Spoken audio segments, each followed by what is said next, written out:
RC Addict. Right, timers, just forget about it, seriously.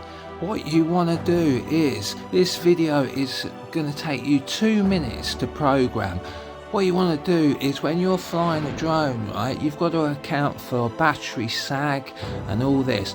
Ideally, we want our batteries to land at 3.5, no lower, okay?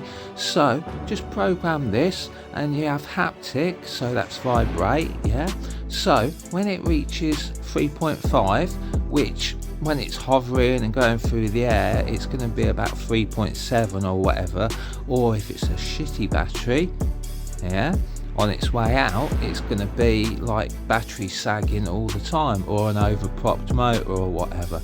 But anyway, do this little bit of logic, and all of a sudden you're flying in the air and it will start vibrating as much as you want, yeah, and you can get it to play the value of the battery, so you know when to land.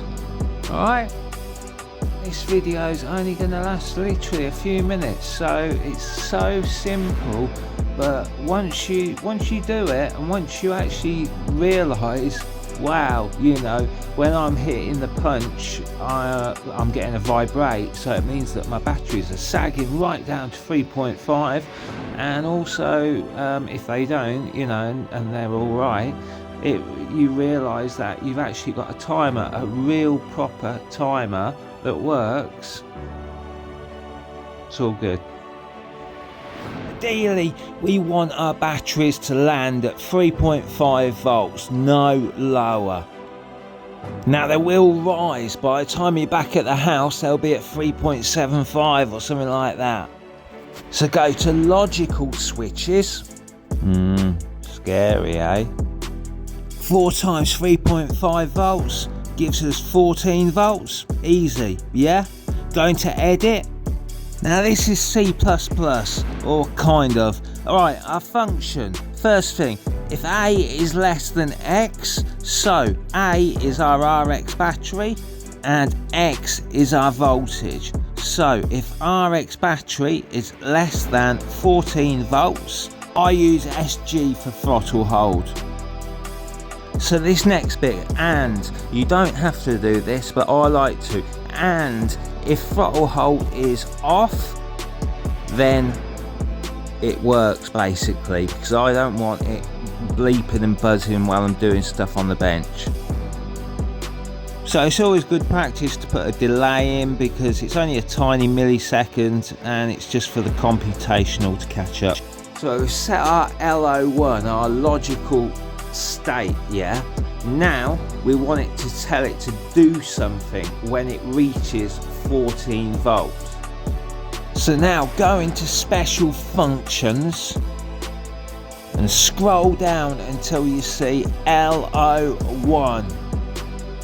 Now edit LO1, the one we've just set up, and go into function, play value, value RX battery, and I set it for every 2 seconds, so it's playing, so it's going 14 volts every 2 seconds. Now create another LO1 and have it on haptic. So haptic value 3, the strongest, every 4 seconds, so it buzzes at the same time. So if you hit it, it's like 14 volts and 14 volts. So guys, there's a way of actually getting your proper voltage, okay? So when you do a punch, yeah, at the beginning, obviously you get sag. Now a good battery won't go down to 14 volts, but when it starts degrading, you'll actually feel that going 14 volts. I